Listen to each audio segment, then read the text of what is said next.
Episode M, the Spalding Theory.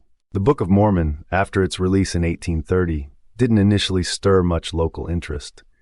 But by 1832, when Samuel Smith and Orson Hyde began preaching in Ohio, particularly among the Campbellite movement, accusations started to surface. The Book of Mormon was plagiarized, with many claiming it was based on Solomon Spaulding's manuscript. But who was Solomon Spaulding, and why did this accusation gain traction? Spalding was a former minister turned aspiring author, looking to supplement his income by writing. He attended Dartmouth College in 1785, the same institution where Hyrum Smith studied, and where their great-uncle John Smith was still a professor. This is yet another connection to Dartmouth, hinting at a potential web of influence. Spalding wrote several manuscripts, including Manuscript Story, a romanticized history involving ancient Romans migrating from Europe, and Manuscript Found, which speculated on how Native Americans came to inhabit the Americas. These works were part of a broader trend of literature attempting to explain the mysterious origins of the earth mounds scattered across the U.S., often attributed to a lost, superior race rather than the Native Americans. The Book of Mormon was viewed by some as just another entry in this genre, a composite of ideas, theories, and perhaps plagiarized content. I won't delve too deeply into the plagiarism debate. It could fill a book on its own, but I'll present enough evidence that the Book of Mormon was heavily influenced, if not directly derived, from manuscript found. This theory implicates Rigdon, Smith, and Cowdery in a potential collaboration dating back to the mid-1820s. In my view, this is a critical blow to the Book of Mormon's claim to authenticity, but I'll leave it to you, the viewer, to make your own judgment. This controversy highlights a key area where historians and scholars of Mormonism diverge, particularly when it comes to our foundational criteria: independent, early attestation.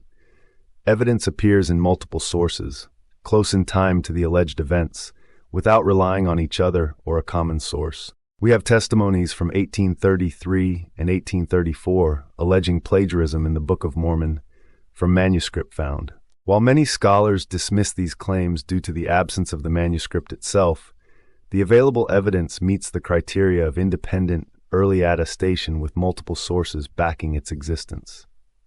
This, I believe, makes a compelling case that cannot be easily dismissed, and myself believe is the case. We've explored the claims that Joseph Smith and Oliver Cowdery collaborated to create the Book of Mormon, potentially drawing from View of the Hebrews.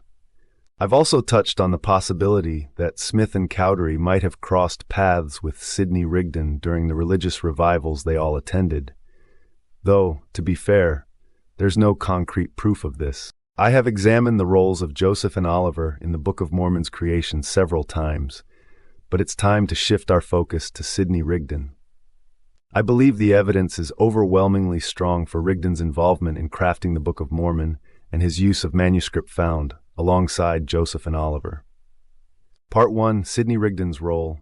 In 1817, Sidney Rigdon was baptized into a Calvinistic Baptist movement by Rev. Phillips. By 1818, he had moved to North Sewickley, where he apprenticed under Rev. Andrew Clark and earned a preaching license in 1819. Later that year, he moved to Trumbull County, Ohio, where he preached alongside Adamson Bentley, who would become his brother-in-law in 1820. In 1821, Rigdon and Bentley met Alexander Campbell, a leader of the Campbellite Disciples of Christ movement, and joined his congregation. In 1822, Rigdon moved to Pittsburgh, PA, becoming pastor of the First Baptist Church with Campbell's help. However, a schism soon developed between the Campbellite group and the Redstone Association Baptists, leading to mutual excommunications. From 1824 to 1826, Rigdon worked as a journeyman tanner in Pittsburgh, making book coverings, and as a journeyman printer for Patterson, a Philadelphia publisher, both roles that would later be cited in accusations linking Rigdon to Joseph Smith and Oliver Cowdery in the creation of the Book of Mormon. In 1826, Rigdon returned to Mentor, Ohio, where he expanded the Campbellite movement until his conversion to the LDS Church in 1830. As I mentioned at the start of this video, it was in Ohio, among the Campbellites, that Samuel Smith and Orson Pratt first encountered allegations of plagiarism against the Book of Mormon. Why does this matter? Let's dive in and uncover the significance. Sidney Rigdon was in Pennsylvania when Solomon Spaulding moved there. Evidence shows Rigdon lived near Pittsburgh, as both he and Spaulding had mail to collect according to a July 9, 1816 notice in the local paper. The LDS Church denies Rigdon was in the Pittsburgh area during Spaulding's time, but this is disproven by multiple testimonies. Rebecca Johnston Eichbaum, daughter of the postmaster from 1804-1822, assisted her father and husband with their duties. She distinctly remembered Sidney Rigdon, Joseph Patterson, J. Harrison Lambdin, and Solomon Spaulding being in the area. She mentioned Rigdon and Lambdin's close relationship and frequent visits to the post office, particularly on Sabbath afternoons, when they knew Rev. Patterson was unaware. Rebecca noted Rigdon's constant presence at Patterson's printing shop, where he likely accessed various manuscripts. John M. Rigdon, Sidney's son, affirmed that his father read extensively, becoming a great historian and biblical scholar. Rigdon's deep familiarity with books and constant visits to the printing shop align with his interest in historical texts. Rebecca also recalled Mr. Ingalls, who confirmed Rigdon's regular presence at the printing office and connection to the tannery, where he made bookbindings. While in Pittsburgh, Spaulding brought several manuscripts to be printed, including manuscript found. Spaulding's wife, Matilda, believed he submitted it to Patterson and Lambdin, but was unsure if it was returned after his death. Reverend Joseph Miller recalled Spaulding suspecting Rigdon of stealing the manuscript, a suspicion Spaulding expressed before his death, long before the Book of Mormon was published. Rigdon's niece, Amarilla Brooks Dunlap, provided further testimony. She recounted Rigdon frequently reading a manuscript he kept locked away, to which he once responded, "This will be a great thing someday." This reinforces Rigdon's possession of a significant manuscript, likely manuscript found. Testimonies from Rigdon's family, friends, and associates place him in Pittsburgh at the same time as Spaulding, directly linking him to the manuscript found and suggesting it was the source for the Book of Mormon. Samuel Smith and Orson Hyde's 1832 visit to Conneaut, Ohio, where Spaulding's manuscript resurfaced, further supports this connection. John Spaulding, Solomon's brother, described manuscript found as a narrative about Romans arriving in America with a style similar to the Book of Mormon, using phrases like, "and it came to pass." Spaulding's extensive use of this phrase even earned him the nickname, "Ol' Come to Pass." In 1885, the reorganized Church of Jesus Christ of Latter-day Saints, now Community of Christ, published what they claimed to be manuscript found, followed by the LDS Church a year later. However, many familiar with Spaulding's work identified these as manuscript story, Conneaut Creek, not manuscript found. Despite this, both churches continue to assert otherwise. Community of Christ historian John Hamer acknowledged that literary criticism conclusively demonstrates that the Book of Mormon is a 19th century document. The stories do not record actual historical events. This statement supports the theory that the Book of Mormon was heavily influenced by manuscript found and other 19th century texts like View of the Hebrews. The Conneaut witnesses, friends, and relatives of Spaulding swore that the Book of Mormon heavily borrowed from Spaulding's writings. Its narrative followed the lines of Spaulding's novel. The plot was the same, the names of the characters were the same, the exact language was, in many instances, the same, and the only noticeable change was the addition of scriptural passages and religious matter which did not appear in Spaulding's original work. The Cleveland Advertiser, February 15, 1831, stated, "Rigdon was formerly a disciple of Campbell's, and who it is said was sent out to make proselytes, but is probable he thought he should find it more advantageous to operate on his own capital, and therefore wrote, as it is believed, the Book of Mormon, and commenced his pilgrimage in the town of Kirtland, which was represented as one of the extreme points of the Holy Land." In 1824, while still in Pittsburgh and more than likely possessing the manuscript found, Rigdon created a forgery known as the Third Epistle of Peter. This shows his ability to write religious texts, reinforcing the likelihood that he contributed to the Book of Mormon. I did a video on this epistle. I suggest checking it out if you have not already. The whereabouts of the manuscript found are murky.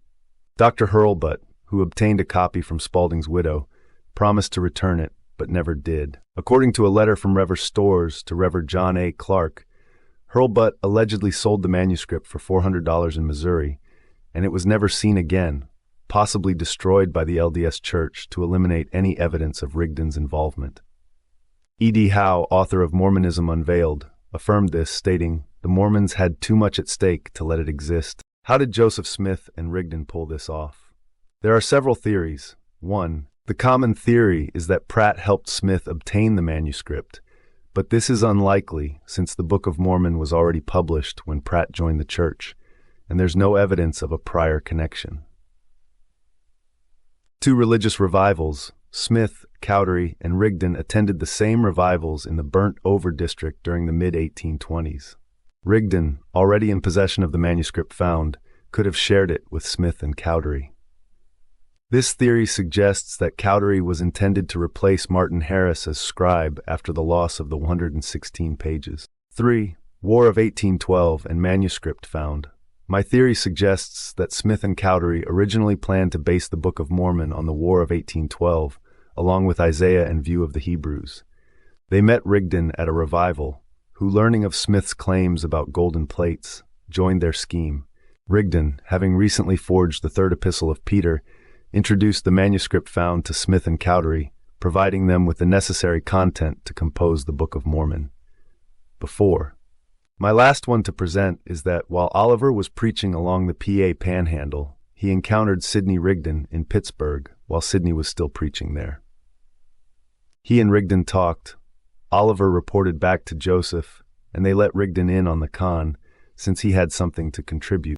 This timeline and evidence strongly suggest that Rigdon was intricately involved in the creation of the Book of Mormon, drawing from Spalding's manuscript found.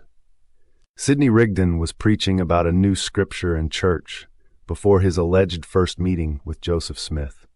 His brother-in-law, Adamson Bentley, confirmed, "I know that Sidney Rigdon told me that there was a book coming out, the manuscript of which had been found engraved on gold plates, as much as 2 years before the Mormon book made its appearance." Thomas Clapp, a deacon where Rigdon preached, shared, "Elder Adamson Bentley told me Mr. Rigdon said that another book of equal authority with the Bible would soon be published. When it appeared, the avidity with which Rigdon received it convinced him that if Rigdon was not the author of it, he was at least acquainted with the whole matter sometime before it was published." Darwin Atwater, a Disciples Church patriarch, stated, "Rigdon knew before of the coming of the Book of Mormon.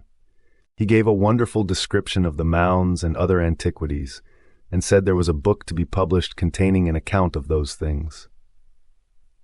Dr. Storm Rosa, in a letter to Rev. John Hall, recalled, "In the early part of 1830, Rigdon remarked, it was time for a new religion to spring up, that mankind were all right and ready for it."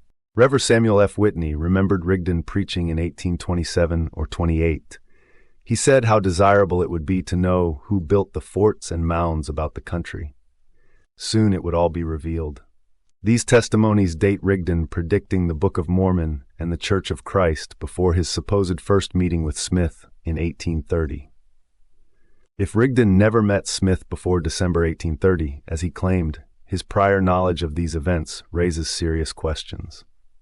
Could Sidney Rigdon have known Joseph Smith before 1830?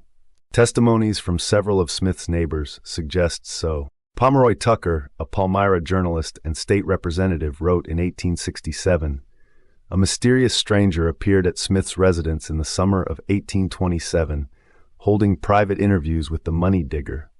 His visits were frequently repeated. Sidney Rigdon had played his part in the background, and his occasional visits at the Smiths' residence in 1827 were noticed by uninitiated observers as those of the mysterious stranger." Lorenzo Saunders, another Palmyra neighbor, recalled in an interview, "In March 1827, I saw about 5 or 6 men talking near Joe Smith's house. One was well-dressed. Samuel Harrison Smith told me it was Sidney Rigdon. I saw him again in the fall of 1827, just before Joseph went to Pennsylvania." Abel D. Chase, a Smith family neighbor, stated in 1879, "During some of my visits at the Smiths, I saw a stranger there who they said was Mr. Rigdon. He was at Smith's several times, and it was in the year of 1827 when I first saw him there." Anna Ruth Eaton, who grew up in Palmyra, wrote in The Origins of Mormonism, "Early in the summer of 1827, a mysterious stranger sought admittance to Joe Smith's cabin. The conferences of the two were most private. This person was Sidney Rigdon. These accounts place Rigdon with Smith before the golden plates were supposedly received. If true, this suggests that Rigdon could have directly provided Smith with a copy of the Spalding manuscript. Witnesses claim Rigdon guarded a manuscript, possibly the one Joseph used, explaining why Martin Harris never saw Smith's translation process. Scholars have proposed Smith had a working draft, likely manuscript found by Solomon Spaulding, copied by Rigdon, and delivered to Joseph in early 1827. I believe Joseph Smith destroyed the copied pages as he went, erasing evidence that linked the Spalding manuscript to the Book of Mormon. When Martin Harris lost the 116 pages, Smith couldn't reproduce them exactly, because he had also destroyed his own working copy. My belief is that Oliver Cowdery, while preaching along the Pennsylvania Panhandle, reconnected with Sidney Rigdon, obtained another copy of the manuscript, and returned to save Joseph. There was ample time for Rigdon to recreate the manuscript pages and deliver them to Smith before the translation resumed. Between manuscript found and view of the Hebrews, nearly 70% of the Book of Mormon's content can be traced. Additionally, Smith incorporated battles from the War of 1812 and passages from the 1611 King James Bible, including its errors. It's evident that Joseph and Sidney knew each other before 1830 and were secretly collaborating. Rigdon's possession of the manuscript found is strongly supported by evidence. James Jeffrey, a friend of Rigdon's, testified in 1884. Rigdon told me several times that there was a manuscript of Rev. Spalding tracing the origin of the Indians from the lost tribes of Israel in the printing office where he worked in Ohio. Rigdon and Smith used to look over the manuscript and read it on Sundays. Rigdon said Smith took the manuscript, said "I'll print it," and went off to Palmyra, New York. Smith then used the manuscript to con Martin Harris, leading to Harris's bankruptcy. An 1844 article titled "Rigdon's Folly" notes, "While in Missouri, Rigdon stood up and cursed God to his face and pronounced Mormonism a delusion." This may have been written by Sam Brannan or Joseph Smith's brother, William Smith, both of whom started their own Mormon sects after Joseph's death in 1844. After losing the church's leadership to Brigham Young, Rigdon threatened to expose the secrets of the church while unsuccessfully seeking certain documents from Emma Smith.